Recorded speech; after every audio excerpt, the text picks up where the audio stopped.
Assalamualaikum warahmatullahi wabarakatuh. Alhamdulillahirabbil alamin. Wassalatu wassalamu ala asrofil anbiya'i wal mursalin wa ala alihi wa ashabihi ajma'in. Amma ba'du. Kawula nuwun sewu kawula ngembe kamardikan panjenengan ingkang nembe eco wawan pantandikan.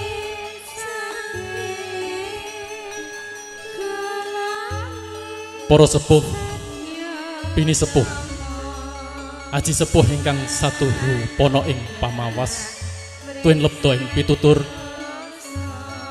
ingkang tansah anggung mastuti mring pepoyaning kautamen, ingkang satuhu kinabekten.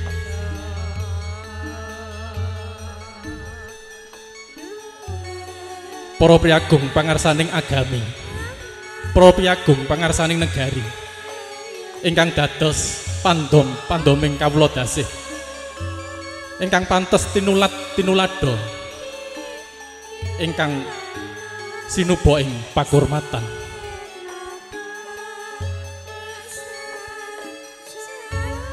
Linangkung besan kinasih sak kadang mandawa, para tamu sadarum, warganing pawiwahan kakung semono putri ingkang satuhu winantu ing suka basuki.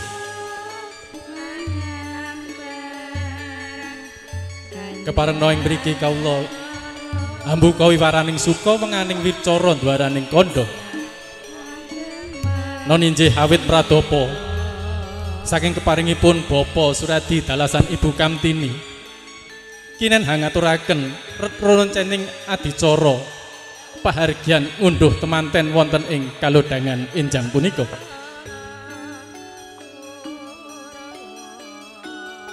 Namun sumangga saderengipun kula dherekaken tansah manjataken raos puja dalasan puji syukur wonten ngarsanipun Gusti ingkang Maha Agung. Inggih namung keparengipun panjenengan sedaya dalasan kula tasih saged kempal manunggal silaturahim wonten ing papan mriki kanthi wilujeng boten wonten alangan satunggal punapa. Ing saperlu paring donga berkah pangestu dumateng Bapa Suradi dalasan Ibu Kamtini ingkang sampun hanetepi darmaning sepuh amini suda kang putra ingkang sesilih pun bagus Rosid Hidayat ingkang sampun hanjatu krami Diahayu Roro Sandra Yunia, putrinipun Bapak Habib Ansori Ibu Sri Wahyuni ingkang pidalem saking Cengklik Jono Kecamatan Tanon Kabupaten Sragen.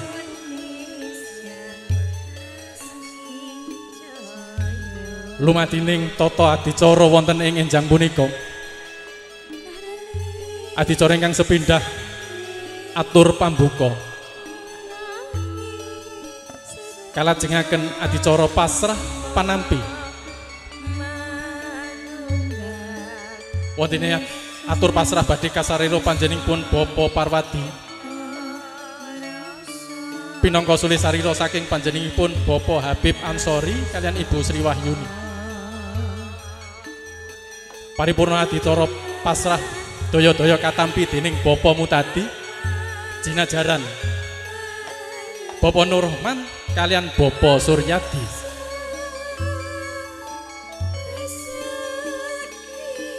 Kasih sawetawis kadang pametri budaya badhe nyugata dumateng para tamu sekalian kanthi irama gending-gending Jawi hanya rengi kadang pamulati paring pasugatan dumateng Bapak Ibu sekalian ingkang angka sepisan.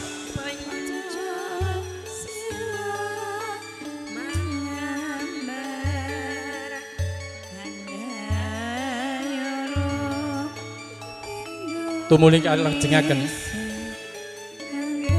adicara miturut adat Widiwidana ingkang sampun rumentah wonten ing Desa Sindon mriki.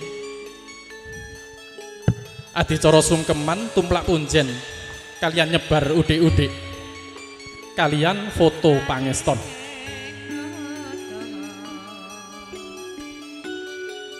ing madyaning suka Bapa Suradi dalasan Ibu Kamtini badhe marak ngabiyantara wonten ngendika panjenengan sami badhe ngaturaken atur pambagya harja yuwana non inggih ingkang badhe nyampaiaken panjenenganipun Bapa Haji Musa pinangka songsong agun wonten ing tlatah Sindon punika paripurna atur pambagya harja menawi sampun wonten tengara temanten sarimbit badhe kajengkaraken saking sasana rinengga tumuju wonten ing wiwaraning pahargyan tandha yekti pahargyan sampun paripurna